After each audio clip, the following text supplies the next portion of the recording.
नमस्कार, देवभूमि के दंगल में आप सभी का स्वागत है। मैं हूं आपके साथ गरिमा वाजपेयी। आज बात करेंगे कर्नल से हुई भूल, धराली आपदा पर तूल की।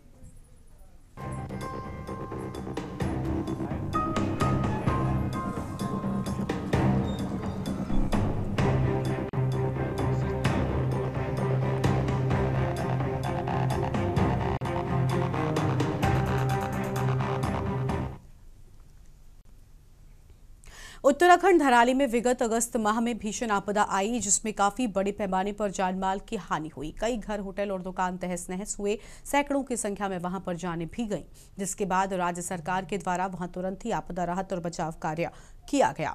इस आपदा के बाद सरकार के द्वारा आपदा की जांच शुरू की। किन कारणों से इस आपदा ने भीषण रूप लिया, जांच का जिम्मा कर्नल अजय कोठियाल को दिया गया, जिन्होंने धरातल पर जाकर देखा कि आपदा के कारण कितना नुकसान हुआ और कितनी जान माल की हानि हुई। इस जांच के बाद कर्नल कोठियाल ने अपनी ही सरकार पर सवाल खड़े कर दिए।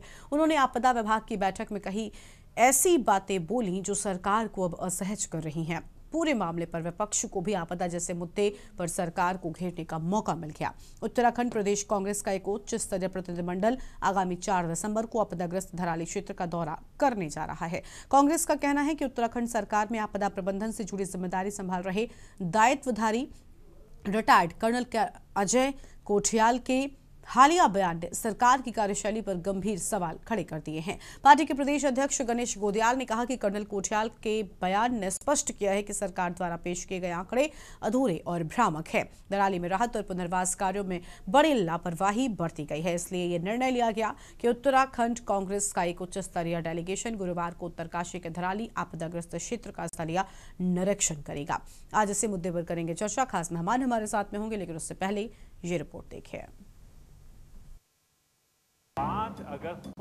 कर्नल कोठियाल के वायरल वीडियो से एक बार फिर राजनीति में नया बखेड़ा खड़ा हो गया है। कर्नल कोठियाल की इस बात पर कांग्रेस प्रदेश अध्यक्ष गणेश गोदियाल ने सवाल खड़े किए हैं। उन्होंने कहा कि उत्तरकाशी के धराली में आई आपदा को करीब 4 महीने होने को है और आज 4 महीने के बाद सरकार की राहत की पोल कर्नल कोठियाल ने बखूबी खोल दी है। कर्नल साहब को इस क्षेत्र का अच्छा अनुभव है। उनकी ये बात कहना कि वहां पर अभी भी करीब 150 के करीब लाशें दफन हैं और लाशों के ऊपर ही मलबा डालकर रोड को खोल दिया गया है, जबकि उनको निकालने की कोशिशें नहीं की गई। आपको बता दें कि अजय कोठियाल के फेसबुक पर एक वीडियो पोस्ट किया गया है। ये वीडियो एक बैठक का है। वीडियो में अजय कोठियाल कह रहे हैं कि धराली में आज भी 147 डेड बॉडी मलबे के नीचे दबी हुई है। ऐसा नहीं है कि उन डेड बॉडी को निकाला नहीं जा सकता।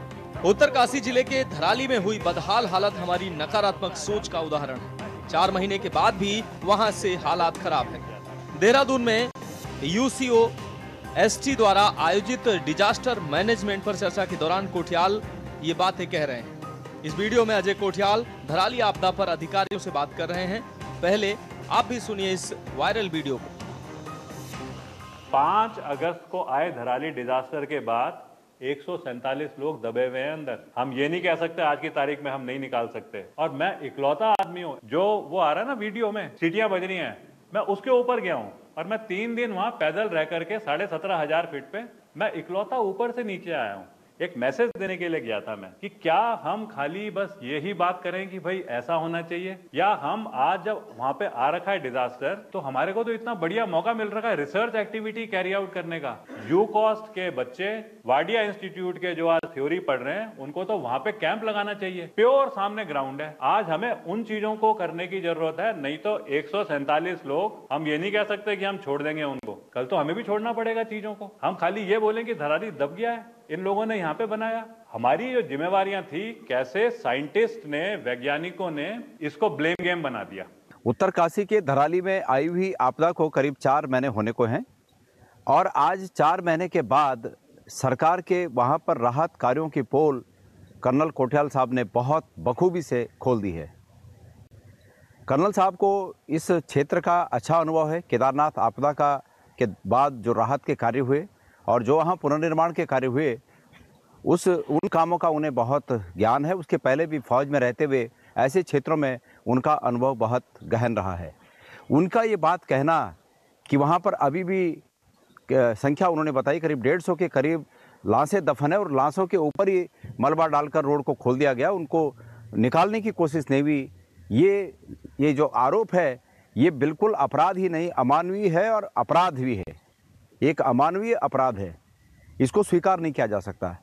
जब ये आपदा आई थी तब कांग्रेस का एक प्रतिनिधिमंडल हमारे माननीय तत्कालीन अध्यक्ष करण महाराज जी के नेतृत्व में वहाँ तक पहुँचा और पार्टी ने उस समय उनके नेतृत्व में वहाँ से जो बातें उठाई, सरकार ने उनको बिल्कुल नज़रअंदाज कर दिया। कर्नल कोठियाल की इस वायरल वीडियो पर भाजपा विधायक और प्रदेश प्रवक्ता विनोद चमोली ने जानकारी देते हुए कहा कि कांग्रेस एक विपक्षी दल है, उसे मौका भी मिला है तो जाहिर सी बात है वो सरकार को इस मुद्दे पर घेरेगी, ये उसका राजनीतिक धर्म भी है। लेकिन कर्नल कोठियाल को इतना जरूर ध्यान रखना चाहिए था कि उनकी इस बात को उन्हें कहां पर रखना है। ऐसे में एक और जहां कर्नल कोठियाल के बयान ने सरकार को असहाय कर दिया है, वहीं दूसरी ओर कांग्रेस को बैठे बिठाए बड़ा राजनीतिक मुद्दा भी मिल गया है। वहीं विपक्षी दल धराली में आई आपदा और अब तक हुए कामों को लेकर सरकार के आमने सामने हो गए, जिससे प्रदेश की राजनीति एक बार फिर गर्मा गई। कि ट्रोल नहीं, बहुत वायरल हो रहा है। उनकी निर्भीकता को, उनके साहस को सलाम है, क्योंकि कर्नल कोठियाल ने सरकार के दायित्वधारी होने के बावजूद जिस तरह के खुलासे किए हैं वो कोई रीढ़ की हड्डी वाला इंसान ही कर सकता है। वरना आजकल तो सभी साष्टांग दिखाई पड़ रहे हैं सरकार के दरबार में। उन्होंने जो खुलासे किए हैं वो सरकार की नाकामियों पर प्रश्न चिन्ह उठाते हैं।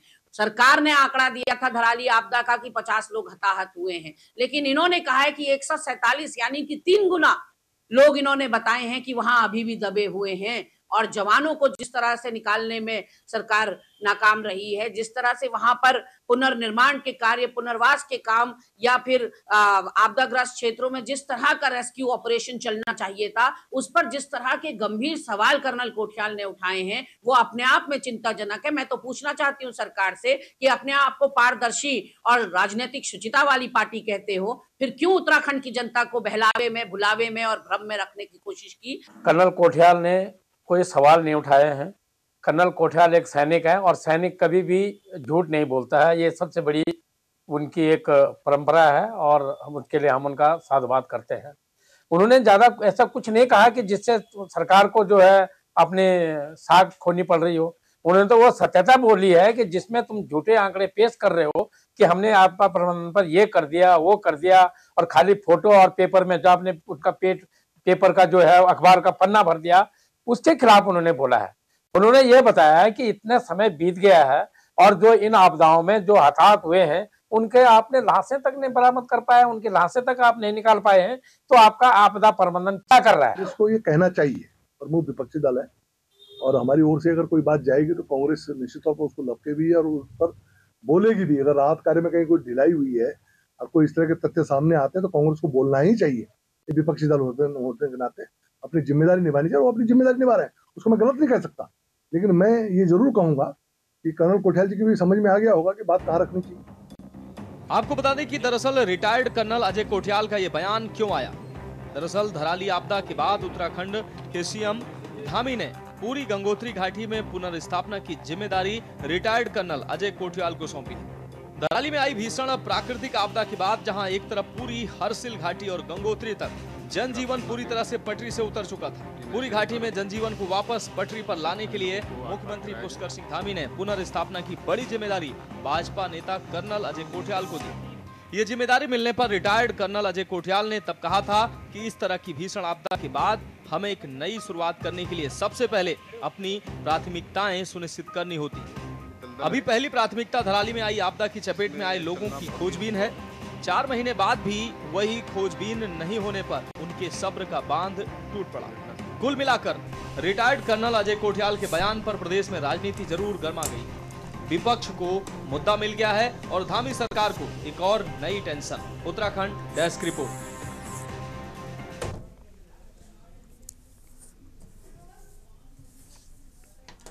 और इसी मुद्दे पर आज विस्तार से करेंगे चर्चा। खास मेहमानों का पैनल हमारे साथ में जुड़ रहा है। कुंवर जपेंद्र सिंह जी हैं, प्रदेश प्रवक्ता हैं भारतीय जनता पार्टी की ओर से। आशीष नौटियाल साहब हैं, प्रदेश प्रवक्ता कांग्रेस पार्टी की ओर से। देवचंद उत्तराखंडी जी हैं, केंद्रीय महामंत्री हैं उत्तराखंड क्रांति दल की ओर से। दीपक मलिक जी हैं, सामाजिक कार्यकर्ता हैं। और कुलदीप राणा जी हमारे साथ में हैं, वरिष्ठ पत्रकार हैं। सभी मेहमानों का बहुत बहुत स्वागत है। सबसे पहले कुंवर जपेंद्र सिंह जी के साथ में आज शुरुआत, अभी उन तक आवाज़ नहीं पहुंच पा रही है, जपेंद्र सिंह जी का रुख करेंगे। उससे पहले आशीष नौटियाल, का रुख कर लेंगे। प्रदेश प्रवक्ता कांग्रेस पार्टी की ओर से आशीष जी क्या कहना चाहेंगे? आपदा पर राजनीति या फिर राजनीति में आपदा अपने आप में एक बड़ा सवाल है।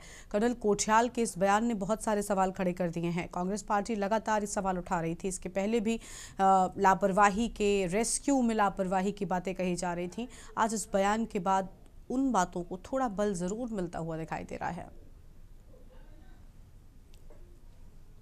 अत्यंत दुखद है, और अगर अब आप कहें कि हम राजनीति कर रहे हैं तो ये मेरे ख्याल से गलत होगा बोलना आप लोगों का। नहीं, 147 आशीष जी, मैंने ऐसा कुछ नहीं बोला। मैंने ये कहा कि जिस चीज को लेकर, बयानों को लेकर राजनीति शुरू हो गई, कांग्रेस पर कोई आरोप नहीं लगाया। आप शायद मेरी बात को गलत समझे।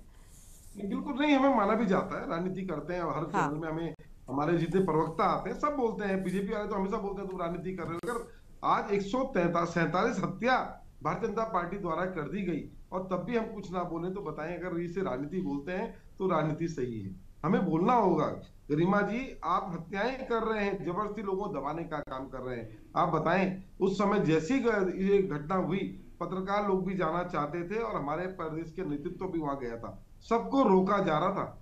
गणेश गोदिया जी को रोका गया, करण महाराज जी किन किन रास्तों से गए। अगर हम जा रहे थे, कुछ देख पाते तो सरकार को ही तो बताते, क्या पता ये इनमें से कुछ जाने बच पाती।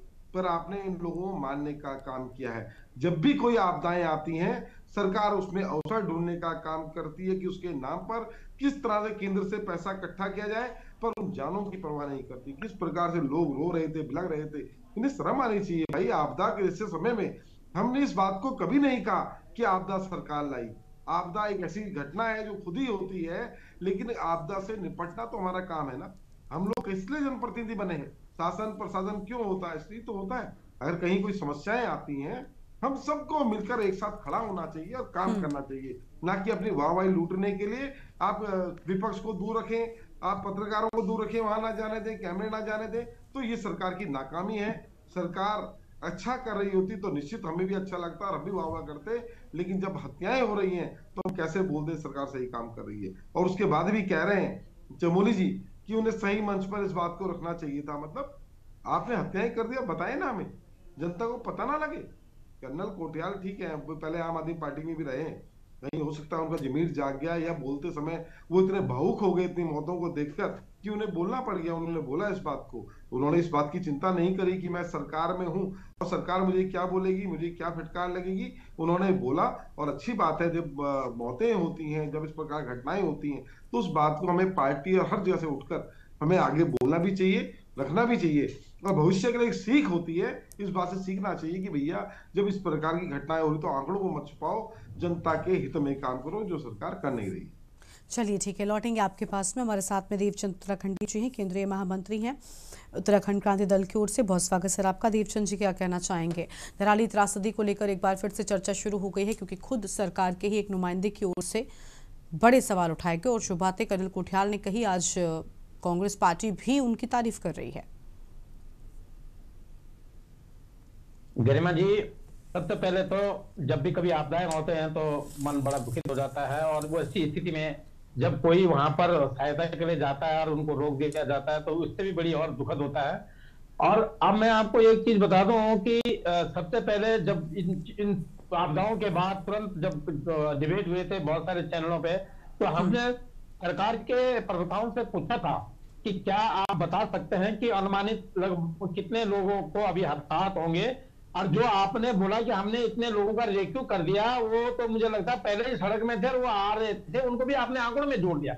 हमने ये आरोप लगाया था, हमको आरोपी मान गए क्योंकि हम दूसरी पार्टी से बोलते हैं, इसलिए हम आरोपी हो गए थे और हमारी बात को जीरो कर दिया गया था। आज मैं कर्नल कोठियाल जी जो एक सैनिक हैं और उस सैनिक को सलाम करता हूं। मैं एक सैनिक हूं क्योंकि सत्यता का रोक नहीं सकता और सैनिक कभी दबता नहीं और सैनिक कभी झूठ नहीं बोलता नहीं। ये कर्नल कोठियाल ने साबित कर दिया। उन्होंने पद की लालसा को छोड़ करके वो सत्यता बताई जो जनता को चाहिए थी। और उसने भी देखो उसको भी दबाने की कोशिश कि उनको पार्टी फॉर्म में रखा जाना चाहिए था। तो भाई पार्टी फॉर्म बनाने के लिए स्टेज क्या दिल्ली में जाकर बनाएंगे? आप बोलते ना कि भाई आप इसका निरीक्षण कर रहे हैं, आप हम इसका जिम्मा दे रहे हैं, आपने अभी तक क्या पाया? आप पूछते तो वो बताते ना। तो निसंदेह उन्होंने उस प्लेटफॉर्म में बताया जहां पर बच्चों का वो एक तरफ से डिबेट था या एक तरफ से उनका अपना सब्जेक्ट था, उस पर उन्होंने विषय रखा, तो इसमें बुराई कहां पे है? तो कुल मिलाकर के इसमें भी एक बार राजनीति, और जो आप कह रहे थे कि आपदा में राजनीति नहीं है, राजनीति की आपदा आने वाली है। ये बीजेपी में राजनीति की आपदा आ गई है, ये निसंदेह है। ये आपकी बात का मैं स्वागत करता हूं कि वास्तव में इस प्रकरण, ये सत्यता से, क्योंकि सच्चा हमेशा छुपाते रहते थे, जो सच्चाई छुप नहीं सकती है, इससे इनके ऊपर जरूर बीजेपी की राजनीति में आपदा जरूर आ गई है। मैं अभी पुनः फिर कह रहा हूं, क्या मुझे जपेंद्र जी अभी सुन रहे होंगे, वो बता सकते हैं कि जो 1200 करोड़ रुपया आया था उसको आपने किस ढंग से बांटा है, किस ढंग से बजटिंग किया है? अगर बजटिंग नहीं किया तो मैं उसको अपने आप के लिए आपने मोनोपुलेट किया है ये बोलूंगा, और मैं विपक्ष का आदमी हूं, मैं दूसरे दल का आदमी हूं, ये तो मैं बोल ही पाऊंगा, मेरे को तो आप दबा नहीं सकते। तो गर्मा जी, कुल मिलाकर के आज की राजनीति में लिपापोती हो गई है, कैमरे का कमाल हो गया है, सोशल मीडिया में बना बना कर बोलने का रिवाज आ गया है, और इस प्रकार से बीजेपी राजनीति कर रही है, वो कदापि नहीं चलेगी। गर्मा जी ठीक है सर, लौटते हैं आपके पास में, और मेहमान हमारे साथ में हैं दीपक मलिक जी, हैं सामाजिक कार्यकर्ता हैं। हाँ दीपक जी, क्या कहना चाहेंगे सर? कुछ भी हो, लेकिन राजनीति आपदा ग्रसित लोगों के साथ आपदा पर नहीं होनी चाहिए। मौतों का सच सामने नहीं आ रहा है, सरकार के सामने एक अपनी नई टेंशन खड़ी हो गई है, उनके अपने नुमाइंदे सच बोल रहे हैं, ये ठीक नहीं है।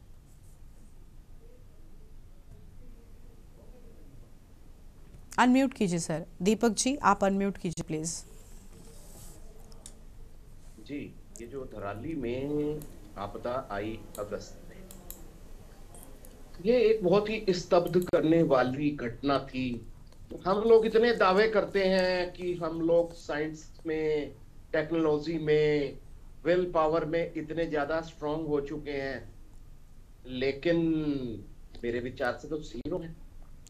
ये जितनी टेक्नोलॉजी आ रही है, ये तो विकास तो हो रहा है, मैं मानता हूं, लेकिन ये साथ में विनाश भी लेकर आ रही। बार बार आपदाएं आती हैं। 2013 में हमारे केदारनाथ जी में कितनी भयंकर आपदा आई थी। आपदा आई, उसके जुमे कितने लोग मारे गए। सरकारी आंकड़ों में तो 7-8 हजार हैं, बोलने वाले तो 20,000 बोलते हैं, 15,000 बोलते हैं। आज भी लोग, जो उनके परिजन हैं, जो लोग वहां पर मिसिंग हैं, वो वहां पर आज भी अपने परिजनों को, जो वहां पर लापता हुए हैं, उनको ढूंढते मिल जाते हैं। लेकिन हमारे प्रदेश के जो नेता हैं, ये और मशीनरी, ये आपदा में अवसर ढूंढती है, इनको कोई शर्म नहीं है, ये चिताओं पर रोटी सेकते हैं। उस समय की भी मैं बात कर रहा हूं, आज की भी कर रहा हूं। उस समय के जो है स्कूटरों पर राहत सामग्री ढोई गई, बिल बनाए गए, स्कूटर के नंबर निकल रहे हैं। कांग्रेस ने उस टाइम पर इतना किया कि जो उस समय के सीएम थे उनको हटा डाला। इसके लिए कांग्रेस साधुवाद की पात्र है। लेकिन वो आज किस पार्टी में है, किस पार्टी की शोभा बढ़ा रहे हैं? वो इंक्वायरी जो केदारनाथ के घोटालों की थी, वो फाइलें कहां दबी हुई हैं? कैसे होगा? वही प्रणाली चलती आ रही है, घोटाले होते हैं, पार्टी बदल ली, वो फाइलें दब गई। आज वही हालात धराली में देखने को मिल रहे हैं। सब लोग अपना मस्त हैं, सरकारी मशीनरी मस्त है, वो गए वहां पर अपने अपने बिल बना डाले। एनडीआरएफ, एसडीआरएफ ने निसंदेह बहुत अच्छा काम किया है, लेकिन उनके पास भी एक लिमिटेड सोर्सेज है, वो कितना काम करेंगे? उनको भी ऊपर से आदेश चाहिए। अब ये आपदा आई, कैसे आई, क्या होना चाहिए था, नहीं होना चाहिए, तो बहुत लंबा डिस्कशन होगा। लेकिन माननीय कर्नल कोटियाल जी, जो उत्तराखंड के दर्जा राज्य मंत्री हैं, पूर्व सैनिक जो ये संस्था बनाई हुई है, उसके पूर्व सैनिक कल्याण परिषद, उसके अध्यक्ष हैं। उन्होंने रहते हुए भी पार्टी की भावना से ऊपर उठकर, दलगत भावना से ऊपर उठकर के अपने जमीर की आवाज सुनते हुए जो बेबाक बात बोली है, उसके लिए उनके हम हमेशा शुक्रगुजार रहेंगे कि उन्होंने काली सच्चाई सामने रखी है। प्रदेश सरकार कहती है कि 50 आदमी और वो कह रहे हैं 147। अरे भाई, इतना ज्यादा मैनिपुलेशन हो रहा है, और मे भी हो सकता है कि आंकड़े उससे भी ऊपर निकल आए, तो क्या कहेंगे? अभी तो सारा कुछ हवा में है। और ये आपदा में राहत जो दी जा रही थी, वो लोग, चलिए, आपदा पर किसी का नियंत्रण नहीं है, आई है, उसके अगर हम कारण ढूंढेंगे तो बहुत लंबे जाएंगे कारण। लेकिन ये जो डेड बॉडीज हैं, वो लोग जिंदा भी थे उस समय, उनको बचाने के लिए प्रॉपर प्रयास नहीं किए गए। इसी के ऊपर कर्नल कोटियाल जी ने बहुत अच्छा बोला है। उन्होंने जो ग्राफिक हीरा हमारे देहरादून की यूनिवर्सिटी है, इनका इनिशिएटिव रहता है हर साल ये क्लाइमेट कंट्रोल, क्लाइमेट चेंज और अदर जो है डिजास्टर मैनेजमेंट, इसके ऊपर सबमिट कराते हैं। उसमें बहुत बड़े बड़े इंडिया लेवल के विद्वान आते हैं। यूकॉस्ट जो उत्तराखंड की संस्था है शोध के लिए, पर्यावरण का शोध, हिमालयन शोध, उस पर जो कार्य करती है, वो लोग भी वहां आते हैं। लेकिन उनके किसी साइंटिस्ट के मुंह से ये बात नहीं निकली कि प्रयास जो थे अपर्याप्त थे। कर्नल साहब ने जो बोला उसके लिए देखिए, कर्नल साहब ने उसके साथ में बहुत कुछ बोला, वो मैं अभी आगे बोलूंगा। लेकिन ये प्रदेश सरकार के लिए बहुत शर्म का विषय है। अभी मैं देख रहा था, माननीय हमारे विनोद चमोली जी हैं, विधायक हैं, भाजपा के बहुत दायित्वों पर रहे हैं, उन्होंने उल्टा गलतियां स्वीकार करने की जगह कांग्रेस राजनीति करती है। अरे यार, वो राजनीति करते हैं, वो तो राजनीतिक दल है, आप भी तो करते हो। आप क्या करते हो? आप भी राजनीति करते हो। अगर उन कांग्रेस को तो छोड़िए, उन्होंने कर्नल साहब के लिए कहा कि किस मंच पर उठाना चाहिए। अरे यानी बंद कमरे में आपको कहेंगे हैं? अगर उन्होंने बंद कमरे में बोला भी होगा, लेकिन जब कोई समाधान नहीं निकला, उनका मुंह तब खुला सार्वजनिक रूप से। ये प्रदेश सरकार की जो व्यवस्था चल रही है, जैसा शासन चल रहा है, उसके ऊपर बहुत बड़ा प्रश्न चिन्ह लग रहा है, उनकी कार्यप्रणाली के ऊपर।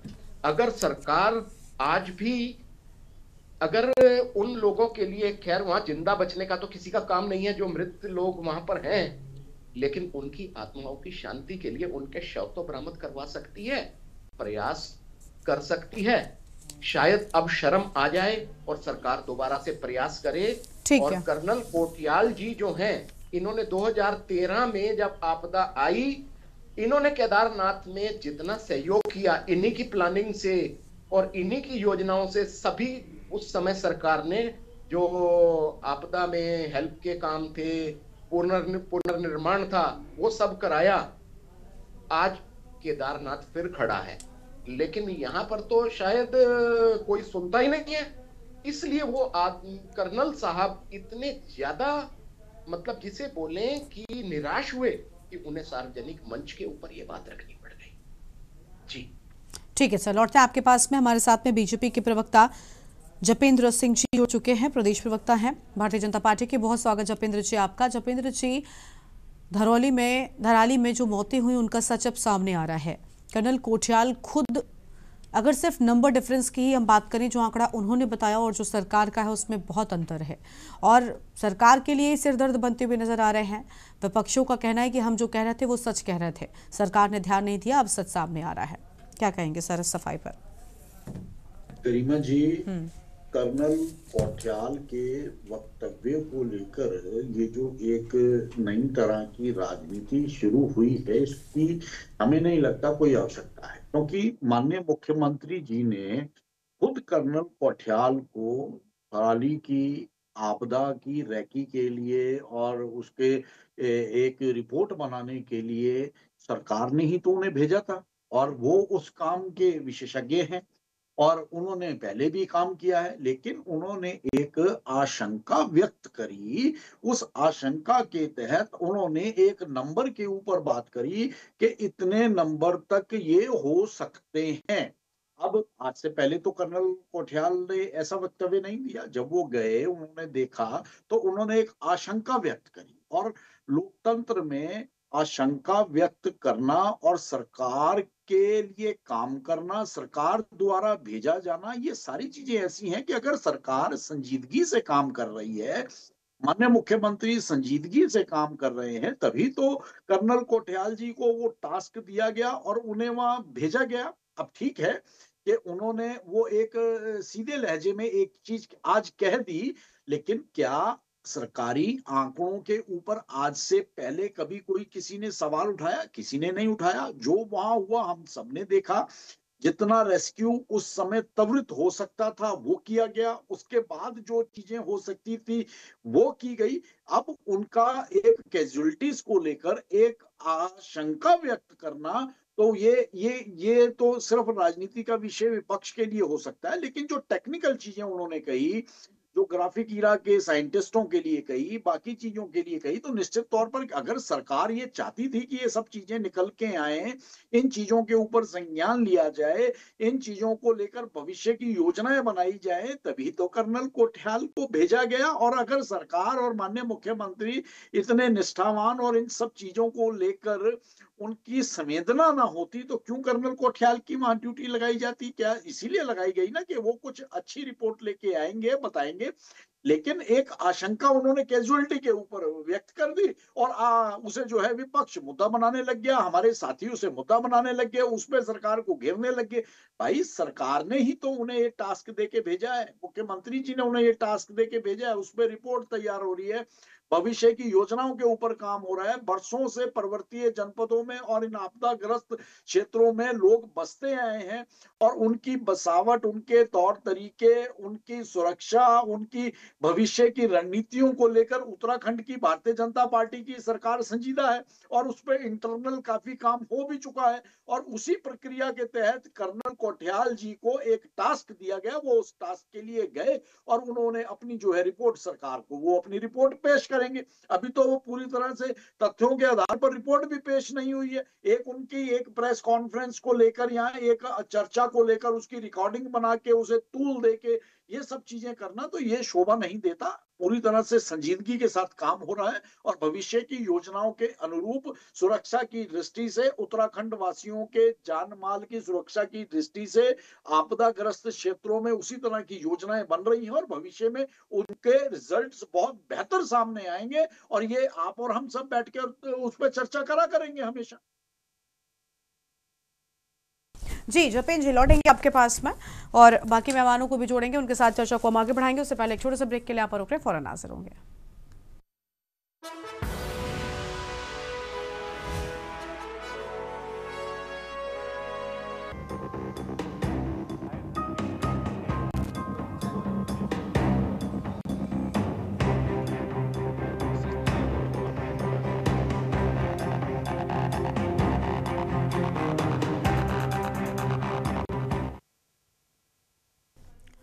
ब्रेक के बाद देवभूमि के दंगल में आप सभी का स्वागत है। चर्चा कर रहे हैं धराली आपदा को लेकर शुरू हुई राजनीति पर। खास मेहमान लगातार हमारे साथ में बने हुए कुलदीप राणा जी हैं, वरिष्ठ पत्रकार हैं। बहुत स्वागत कुलदीप जी आपका। कुलदीप जी, क्या कहना चाहेंगे? किसी भी पार्टी की ओर से जो भी बयानबाजियां आ रही हैं, चाहे सत्ता पक्ष हो या विपक्ष हो, अपने आप में बड़ी बातें हैं, क्योंकि जिन लोगों ने अपने परिजनों को, अपने लोगों को इस पूरी आपदा में खोया, उनके लिए राजनीति सब बहुत अलग चीज़ें हैं। सबसे ज़्यादा तकलीफ उन लोगों को होती होगी जिनके अपनों की जान इस आपदा में गई है। लेकिन अब क्या ये मान लिया जाए कि सच कोठियाल साहब सामने लेकर आ रहे हैं?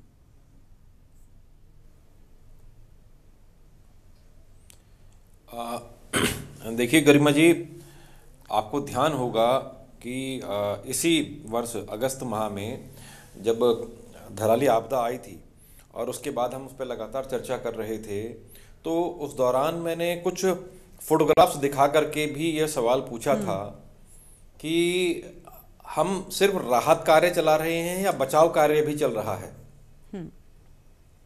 क्योंकि सरकार लगातार ये आंकड़े दे रही थी कि उसने 1200 लोगों को वहाँ से एवैक्यूएट कर दिया, हमने 1400 लोगों को निकाल दिया है ना, और हम हेलीकॉप्टर से निकाल रहे हैं, तमाम अन्य माध्यमों से निकाल रहे हैं। मुख्यमंत्री भी उनसे लगातार मिल रहे थे, लेकिन हमें कहीं से ये जानकारी नहीं मिल रही थी कि आपदा में जो लोग दब गए हैं उन लोगों को निकालने के लिए, चाहे वो जीवित रहे हों उस समय या मृत हो गए हों, उनके शरीरों को निकालने के लिए जो घरों के भीतर जो लोग थे उन लोगों को रेस्क्यू करने के लिए क्या कार्यक्रम किए जा रहे हैं। तो बदकिस्मती से कोई भी ऐसा फोटोग्राफ्स या कोई भी ऐसा विजुअल या कोई भी ऐसा बयान सरकार की तरफ से भी नहीं आया और ना ही डिजास्टर मैनेजमेंट डिपार्टमेंट की तरफ से भी नहीं आया। ठीक, जबकि उस पूरे क्षेत्र में आपदा के दौरान एनडीआरएफ, एसडीआरएफ, भारतीय सेना, लोकल पुलिस, आईटीबीपी, तमाम लोग जो हैं हमारे सैन्य उसके लोग जो हैं वो वहाँ पे जुटे हुए थे और वो रेस्क्यू में लगे हुए थे। ठीक है, सेना के हेलीकॉप्टरों से लोगों को निकाला जा रहा था। अब सवाल ये उठ रहा था तब भी कि भैया इतने भारी भरकम यंत्रों के साथ हमारी टीमें वहाँ पहुँची हुई हैं, एनडीआरएफ की टीम वहाँ पहुँची हुई है, लेकिन हम वहाँ से लोगों को, उनके शरीर को जो नीचे दब गए हैं मलबे में, हम उनको क्यों नहीं खोज पा रहे हैं, हम खुदाई क्यों नहीं कर रहे हैं, हम ऐसे लोगों को क्यों नहीं निकाल पा रहे हैं। आपको ध्यान होगा गरिमा कि तब भी सरकार ने इस पर कोई बात नहीं कही थी, चुप्पी साध ली थी। और उसके बाद कश्मीर में, जम्मू कश्मीर में एक आपदा आती है और उसमें भी काफ़ी लोग वहाँ पे हताहत होते हैं, कई लोग मलबे में दब जाते हैं। लेकिन आपको ध्यान होगा, और मैं समझता हूँ कि जितने पैनल में लोग बैठे हुए हैं, अगर उनको उस घटना का ध्यान हो तो 48 घंटे के भीतर जो है एनडीआरएफ ने और वहाँ की जो लोकल फोर्सेस हैं उन्होंने मिल करके जितने लोग उसमें दबे थे, मलबे में दबे हुए थे, उनके शवों को निकाल लिया था और ऑपरेशन पूरा हो गया था। ठीक, तो एक सवाल तब भी उठ रहा था कि जब जम्मू कश्मीर में इसी एनडीआरएफ ने ये काम कर दिखाया तो उत्तराखंड में ऐसा क्यों नहीं हो पाया। ठीक, लेकिन तब तक एनडीआरएफ वहाँ से चली गई थी। अब सवाल एनडीआरएफ पे नहीं है, क्योंकि एनडीआरएफ तो वो काम करेगी जो काम उसको दिया गया है, जो काम करने को उसको कहा जाएगा। ठीक है, और जितना काम करने को उसको कहा जाएगा। ठीक, अब रही बात कर्नल कोठियाल के ने जो सवाल उठाए हैं, जो आंकड़े दिए हैं उन पर, देखिए कर्नल कोठियाल भारतीय सेना के गेजेटेड ऑफिसर रहे हैं। उसके बाद नेहरू इंस्टीट्यूट ऑफ माउंटेनियरिंग में जो उत्तरकाशी में है, वो पर्वतारोहियों को और भारतीय सेना को वहाँ प्रशिक्षण देते रहे, उसके प्रिंसिपल रहे। उसी दौरान जब केदारनाथ आपदा आई 2013 में, 16 जून 2013 को, तो उसके बाद तत्कालीन सरकार ने कर्नल कोठियाल को केदारनाथ क्षेत्र में पुनर्निर्माण करने के और वहाँ व्यवस्थाओं को दुरुस्त करने की जिम्मेदारी सौंपी। इनकी टीम ने मिलकर के, जिसमें स्थानीय लोग थे, जिसमें सेना के लोग भी थे, तमाम लोग भी थे, और पर्वतीय क्षेत्रों में रहने वाले लोग भी, नागरिक भी इसमें शामिल थे। इन सब ने मिल करके वहाँ से न सिर्फ दबे हुए लोगों को निकाला, बल्कि रास्ता भी बनाया और उस आपदाग्रस्त क्षेत्र केदारनाथ क्षेत्र का एक तरीके से पुनर्निर्माण किया, जिसको आज हम, भले वहाँ एक भव्य रूप में अब तैयार हो गया हो, लेकिन उस जो आज तैयार हुआ है उसका प्लेटफॉर्म तैयार करने का पूरा क्रेडिट इन्हीं कर्नल कोठियाल को जाता है। ठीक, अब आप देखिए, ये समझने वाली बात ये है कि कर्नल कोठियाल ने जो बात कही है, जिस चीज़ के वीडियो लगातार निकल करके आ रहे हैं, जो यूकॉस्ट में यहाँ पर एक सेमिनार चल रहा था डिजास्टर मैनेजमेंट को लेकर के, उसमें जो बातें निकल करके आई हैं उसमें गौर करने की आवश्यकता है। उन्होंने सवाल खड़े किए हैं कि हमारे वाडिया के और यूकॉस्ट के साइंटिस्ट, वो यूकॉस्ट के मंच पर ये बात कह रहे हैं कि इनके साइंटिस्ट जो हैं सिर्फ धराली तक गए, वो उस क्षेत्र में नहीं गए जहाँ से आपदा घटित शुरुआत हुई थी, और वहाँ उन्होंने नेहरू इंस्टीट्यूट ऑफ माउंटेनियरिंग के 2 उनको भेजा वहाँ से ट्रेनर्स को, और उन इंस्ट्रक्टर को वहाँ भेजा और वहाँ से फोटोग्राफ्स खींच करके लाए और उस फोटोग्राफ्स के आधार पर इन्होंने रिपोर्ट बनाई है। ठीक, ये उस पर सवाल खड़े कर रहे हैं। इन्होंने वहाँ के लोकल लोगों से बातचीत करने के आधार पर, क्योंकि वो खुद कह रहे हैं कि मैं उस क्षेत्र में गया हूँ और मैं 17,000 फीट की ऊंचाई से मैं 3 दिन लगातार पैदल चल करके आया, नीचे लोगों से मिला। ठीक है, तो ये और समझने का प्रयास किया और लोगों को एक तरीके से मैसेज देने का प्रयास किया कि हम आप लोगों के साथ हैं। तो ये कहना कि कर्नल कोठियाल वहाँ नहीं गए, ये तो गलत बात है, क्योंकि ये बात वो खुद कह रहे हैं कि वो वहाँ गए और उन्होंने चीज़ें देखी, और उन्होंने जो देखा उसके बाद उन्होंने सवाल खड़े किए। सरकार ने कहा कि हमने 68 लोगों को, वहाँ पे 68 लोगों की एक सूची जारी की थी सरकार ने, हालांकि सब एक भी नहीं निकला था। ठीक, लापता लोगों की, जिनमें 2 अलग सूचियाँ जारी की गई। एक सूची वो थी जिसमें भारत के लोग थे और दूसरी सूची वो थी जिसमें नेपाली मजदूर थे। ठीक है, तो हाँ, ये भी हमने एक डिस्क्रिमिनेशन किया कि कौन कौन कहाँ से लोग आ रखे हैं। ठीक, लेकिन उसके बाद जो चीज़ें वहाँ पर हुई और जो रेस्क्यू कार्य हुआ, क्योंकि वहीं पर एक सेना का भी कैंप था और उसके 10 जवान उस मलबे में दब गए थे आपदा में, और आर्मी ने अपने 7 जवानों को निकाल लिया था वहाँ से, उनके शवों को निकाल लिया था। तो इसी चीज़ पर कर्नल कोठियाल ने भी सवाल खड़े किए हैं कि भैया जब आर्मी ने उसी जगह से 7 शवों को निकाल लिया था तो हमने बाकी जो 150 से ज़्यादा शव हैं, 147 के करीब वो नंबर बता रहे हैं, वो 147 शवों को हमने क्यों नहीं निकाला? क्या हम निकालने में सक्षम नहीं हैं? बिल्कुल सक्षम हैं, क्योंकि आज के दौर में, साइंस एंड टेक्नोलॉजी के दौर में हमारे पास वो सारी तकनीक्स हैं जो हम वहाँ पर अप्लाई कर सकते थे, लेकिन वो नहीं किया गया। इस चीज़ पर उन्होंने सवाल खड़ा किया। दूसरा एक बड़ा सवाल जो है वो यूकॉस्ट पर भी खड़ा होता है। वो यूकॉस्ट पे सवाल इसलिए खड़ा होता है क्योंकि यूकॉस्ट उत्तराखंड का विज्ञान का और प्रौद्योगिकी का एक परिषद है, ठीक है, और इसके जो चेयरमैन होते हैं, इसके जो अध्यक्ष होते हैं, उसका एक क्राइटेरिया है, उसमें साइंटिस्ट का होना चाहिए। लेकिन आज की डेट में जो उसके प्रभारी अध्यक्ष बनाए गए हैं, वहाँ पे डायरेक्टर बनाए गए हैं डॉक्टर दुर्गेश पंत का साइंस एंड टेक्नोलॉजी से कोई लेने देना नहीं है।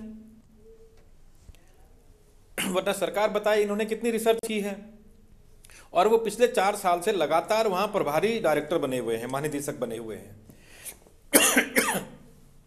तो जिस आदमी को उस कार्यों का अनुभव नहीं है, उनका शोध नहीं है उस क्षेत्र में, वो वहाँ पर बैठाया गया है। तो ऐसे में हम यूकॉस्ट से क्या अपेक्षा कर सकते हैं कि यूकॉस्ट राज्य को या इस प्रकार की आपदाओं में क्या भूमिका निभा सकता है? इन चीज़ों से पता लगता है। ठीक, 4 साल होने के बाद भी उत्तराखंड सरकार यूकॉस्ट के लिए एक साइंटिस्ट नहीं ला सकी, उसके महानिदेशक के पद पर एक साइंटिस्ट को नहीं बैठा सकी। तो इससे सरकार की भी गंभीरता का पता चलता है कि सरकार कितनी गंभीर है अपनी विज्ञान और प्रौद्योगिकी एजेंसियों को लेकर के, अपनी परिषदों को लेकर के, जिनकी कसौटी ऐसे ही आपदाओं के समय में होती है। तो इसलिए ये कहना कि कर्नल ने जो बात कही है वो गलत है, बिल्कुल भी बेबुनियाद है, क्योंकि ये सवाल आज वहाँ के लोग ही नहीं, पूरे प्रदेश के लोग उठा रहे हैं कि भैया धराली में हमने शवों को क्यों नहीं निकाला है। और आज 4 महीने से ज़्यादा बीत चुके हैं, आज हम वहाँ क्या काम कर रहे हैं? जी चलिए, अब जपेन जी से हम इसका जवाब ले लेते हैं। जपेन जी, आपने सुना?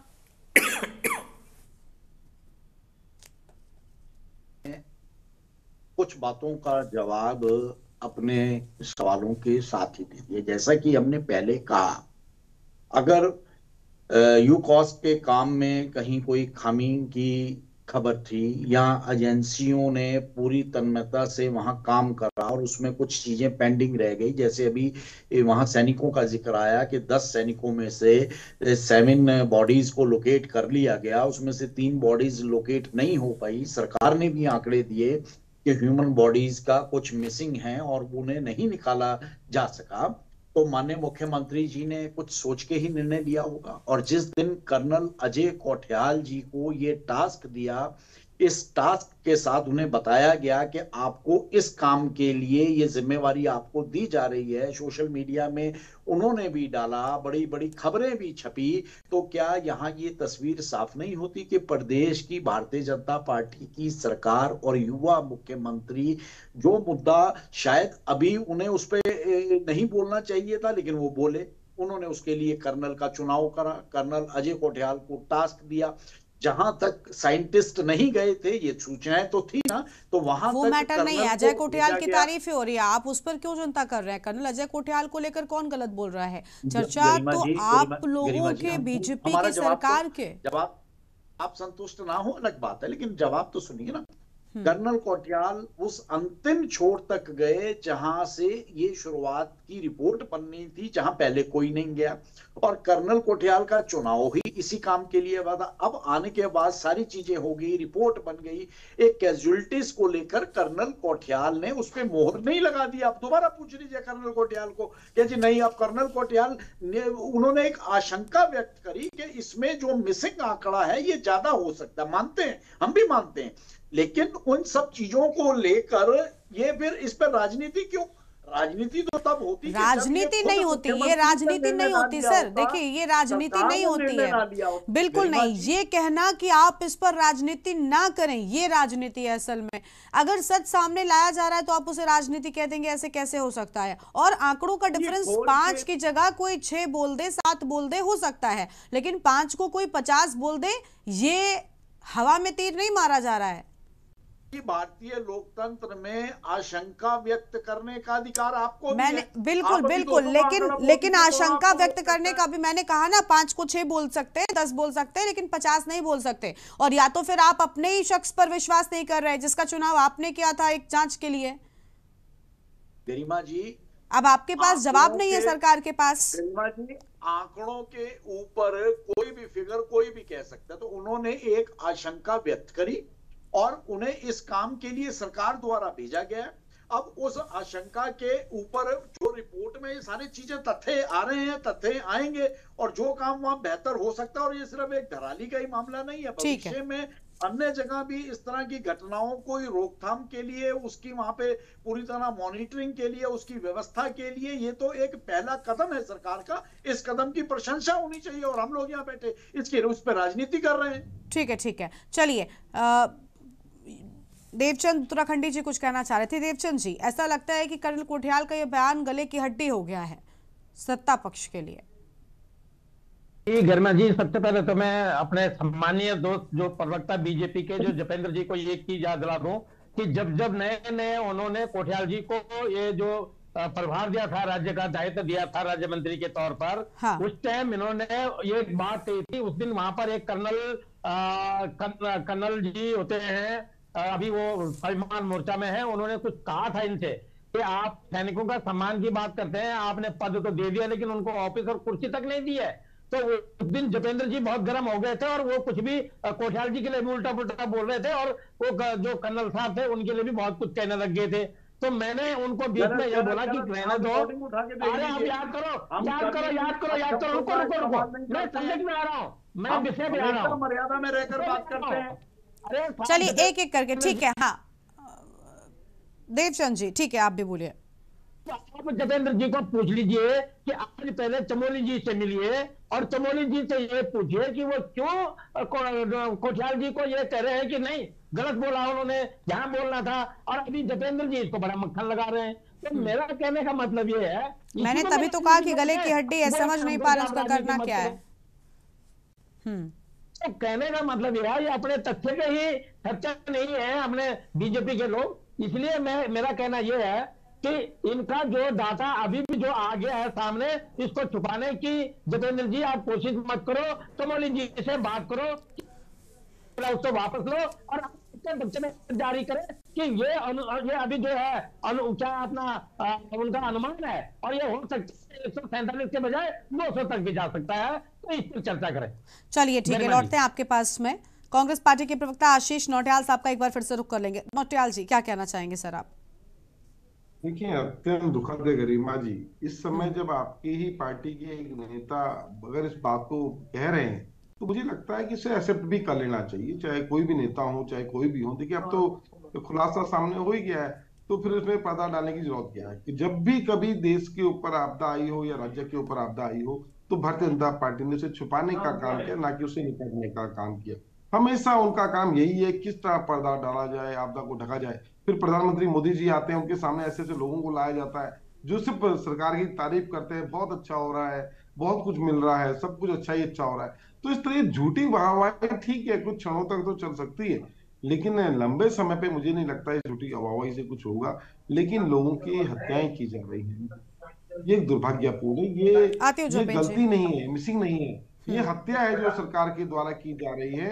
सरकार को चेतना चाहिए इस चीज पर। इस तरह आप अगर सिर्फ इस प्रकार के काम अभी तो ये तो जाने जो लगभग 147 जान की बात कर रहे हैं आप लोग, ये तो लोगों की जान है, पर लोगों के माल का कितना नुकसान हुआ ये तो आपने आंकड़े नहीं लगाया होगा। ये आंकड़ा आपने कागजों में लगाया होगा जिसके नाम पर आप करोड़ों रुपए का काम करेंगे। लोगों के डॉक्यूमेंट्स चले गए हैं, लोगों के अभी जानवरों की तो हमने बात ही नहीं करी, कितने जानवर चले गए होंगे, कितने मकान के अंदर कितना सामान रह गया होगा।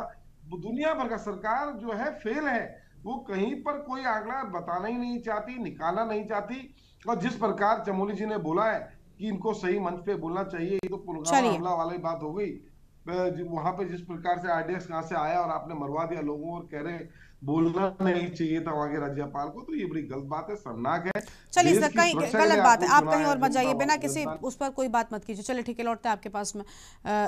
जपेन जी कुछ कहना चाह रहे हैं? हाँ दीपक जी आऊंगी उसके बाद, जपेन जी को सुन लेते हैं। ये भारतीय जनता पार्टी की सरकार है, ये कांग्रेस की सरकार नहीं है जिसने आपदाओं पर राजनीति करी और राजनीति की सरकार है। आज आपदा के ये भी पहली बार ही हुआ है कि आपदा के दराली की आपदा के 4 महीने के बाद प्रदेश के मुखिया ने, सरकार ने फिर एक निर्णय लेकर एक रिपोर्ट तैयार करने के लिए कर्नल जो उस काम के लिए जाने जाते हैं उन्हें ये एक जिम्मेवारी दी। तो ये ईमानदारी, निष्ठा, प्रदेशवासियों के प्रति संवेदना और प्रदेश में आ रही आपदाओं को लेकर चिंतन और योजनाओं की ईमानदारी को लेकर किया गया एक प्रयास है। इस पर निश्चित तौर पर विपक्ष अगर राजनीति करने का प्रयास कर रहा है तो अपने आप को बेनकाब कर रहा है, क्योंकि ये काम सरकार के द्वारा निष्ठा, ईमानदारी से, भावनाओं और संवेदनाओं के साथ किया गया। तो इस पे निश्चित तौर पर जितना ये अपने आप को बेनकाब करना चाहें कर सकते हैं। और सरकार और प्रदेश का युवा मुख्यमंत्री प्रदेश हित में और उत्तराखंड के जनमानस की सुरक्षा की दृष्टि से आपदाओं के प्रभावित क्षेत्रों की योजनाएं बनाने में मग्न है, और ये अच्छी योजनाएं बनेंगी और इसका भविष्य में स्टेट को लाभ मिलेगा। चलिए ठीक है, लौटते हैं आपके पास में। दीपक मलिक जी कुछ कह रहे थे। दीपक जी। जपेंद्र जी, ये कांग्रेस है, ये बीजेपी है, ये तो एक सिक्का है, अभी उछालूंगा हेड आएगा कभी टेल आएगा। उस टाइम पर जो कांग्रेस के सीएम होते थे, बीजेपी ने केदारनाथ आपदा के बाद उनके ऊपर पता नहीं कितनी प्रेस कॉन्फ्रेंसेस की कि इसमें घोटाले हुए हैं, वो हुए हैं, ये हुए हैं। आज वो किस पार्टी की शोभा बढ़ा रहे हैं? आप सोचिए, ये चीजें बेकार हैं, ये राजनीति है। और इसमें मैं एक ही चीज बोलूंगा राजनीति के बारे में, चाहे कोई से भी राजनीतिक दल हो, ये राजनीति जो है तू चीज बड़ी है भ्रष्ट भ्रष्ट। ये चीज एक बार ना, यही डायलॉग जब हम पढ़ते थे ना, पूर्व मुख्य चुनाव आयुक्त होते थे टीएन शेषन साहब, उनके हम आज भी याद करते हैं ना तो नतमस्तक हो जाते हैं। उनका ये डायलॉग था, तू चीज बड़ी है भ्रष्ट भ्रष्ट। चलिए वो तो वो हुआ, लेकिन जो मेन मुझे कमी लग रही है, राजनीति तो ऐसे ही चलेगी, ये सब एक ही थैली के चट्टे बट्टे हैं, और राजनीति हो गई, नेता हो गए, अधिकारी हो गए, ये तो आपदा में हमेशा ही अवसर ढूंढते आए हैं, ये तो एक अलग ही है देश में। लेकिन जैसे कि अभी माननीय कुलदीप जी ने बोला है कि यू कास्ट जैसी संस्था जो है उसका जो मुखिया है वो साइंस बैकग्राउंड का, टेक्नोलॉजी बैकग्राउंड का और जियोलॉजी बैकग्राउंड किसी से भी नहीं है। यार ये तो बहुत सोचने समझने की बात है कि कैसे नहीं है। जब 2005 में यू कास्ट बनाया गया उत्तराखंड में, तो उसको क्या सोच करके बनाया गया और आज क्या उसकी स्थिति हो गई है। केवल सेमिनार्स कराने, लोगों को इकट्ठा करना, शोध के लिए फंड जारी कर देना, इतने तक रह गए हैं क्या? ये एक हिमालय राज्य है, यहाँ पर सौभाग्य से हमारे यहाँ वाडिया इंस्टीट्यूट भी है। वाडिया इंस्टीट्यूट केंद्र सरकार का है, एक ऑटोनोमस बॉडी है वो भी अपने आप में। 1968 में इसे दिल्ली यूनिवर्सिटी में बनाया गया था, बाद में इसको देहरादून में, क्योंकि हिमालय जो राज्य हैं उनके व्यापक अध्ययन करने के लिए, उनका रिसर्च करने के लिए इसे 1976 में देहरादून में शिफ्ट किया गया। अब वहां के साइंटिस्ट हैं, यू कास्ट है, और स्टेट के दूसरे भी जियोलॉजिस्ट होंगे, सब होंगे। क्या इन डिपार्टमेंटों में, सरकार में कोई आपस में ट्यूनिंग यानी सामंजस्य ही नहीं है? एक उस दौड़ में दौड़ रहा है, 4 घोड़े हैं, चारों अलग अलग दिशाओं में दौड़ रहे हैं। अगर ये सब मिलके काम करते तो मेरा मानना है कि हमारी एनडीआरएफ, एसडीआरएफ और पुलिस और आर्मी, ये शायद कुछ उन हुतात्माओं में से, जो आज तो मैं कहूंगा कि उनमें से कोई जिंदा नहीं है, कुछ लोग जिंदा भी निकल आते, लेकिन किसी का मुंह ही नहीं, पत्रकारों तक को वहां ऊपर जाने से मना कर। ठीक है, बिल्कुल वो सच सब जानते हैं। चलिए जपेन जी कुछ जल्दी से आखिरी रिएक्शन देना चाहते हैं, जल्दी से उनको सुनते हैं। दीपक मलिक जी, जो आपने टीएन शेषन जी का हवाला दिया ना कि राजनीति को लेके तू चीज बड़ी है भ्रष्ट भ्रष्ट, तो निश्चित तौर पर हम भी उनके कायल हैं, और देश के मुखिया माननीय प्रधानमंत्री जी भी उनके कायल रहे, इसीलिए उन्होंने प्रधानमंत्री जी और उनमें कंपैरिजन मत कीजिए। चलिए एक एक करके बोलिए। दीपक जी रुक जाइए। आपने कहा, हमने सुना, 2 मिनट आप सुनिए, सहमत होना ना होना अलग बात है, 2 मिनट सुनिए। आप इस तरह से व्यवधान बीच में आता है तो हम अपनी बात भी नहीं कह पाएंगे। और इसी तरह इस देश के अंदर भारतीय जनता पार्टी में सैकड़ों ऐसे राजनीतिक चेहरे हैं जो भ्रष्टाचार के खिलाफ आज अपनी कलम भी ताने हुए हैं और भ्रष्टाचार के खिलाफ निरंतर कार्रवाइयां भी कर रहे हैं। तो ऐसा नहीं है, ये आपको हमें सबको मिलकर इस देश को बदलना है। केवल ये भारतीय जनता पार्टी एक राजनीतिक दल के रूप में ये तब तक नहीं कर पाएगी जब तक आम जनमानस भी साथ नहीं खड़ा होगा। और निश्चित तौर पर आप ये मानिए कि इस भ्रष्ट राजनीतिक तंत्र को स्वच्छ करने का जो बीड़ा भारतीय जनता पार्टी और देश के लेकिन सबसे पहले तो आप जो बोल रहे हैं जपेंद्र जी वही सच निकल जाए, क्योंकि आम जनता उस पर विश्वास नहीं कर पा रही। अब आपकी अपनी पार्टी के जो लोग जांच करने गए उसके बाद जो आपने पेश किए वो इतने डिफर कर रहे हैं कि अपने आप सवाल उठ रहे हैं। तो उन चीजों को लेकर जांच कीजिए। और आपदा में राजनीति करने का अधिकार और मुझे लगता है न जिम्मेदारी विपक्ष की है और न ही सत्ता पक्ष की है। उम्मीद है कि कम से कम ऐसे मामलों में संवेदनशीलता जरूर दिखाई जाएगी। शुक्रिया आप सभी मेहमान होगा हमारे साथ चर्चा में आने के लिए, अपनी बात रखने के लिए। तो आपदा पर राजनीति एक बार फिर से प्रदेश में शुरू हो चुकी है, क्योंकि कर्नल कोठियाल के इस नए बयान के बाद लगातार विपक्ष सरकार पर कई सारे सवाल खड़े कर रहा है। देवभूमि के दंगल में इतना ही। देखते रहिए न्यूज़ इंडिया। नमस्कार। एक्सप्रेस लॉक टेक्नोलॉजी जो रखे मसालों को हर समय फ्रेश। गोल्डी मसाले।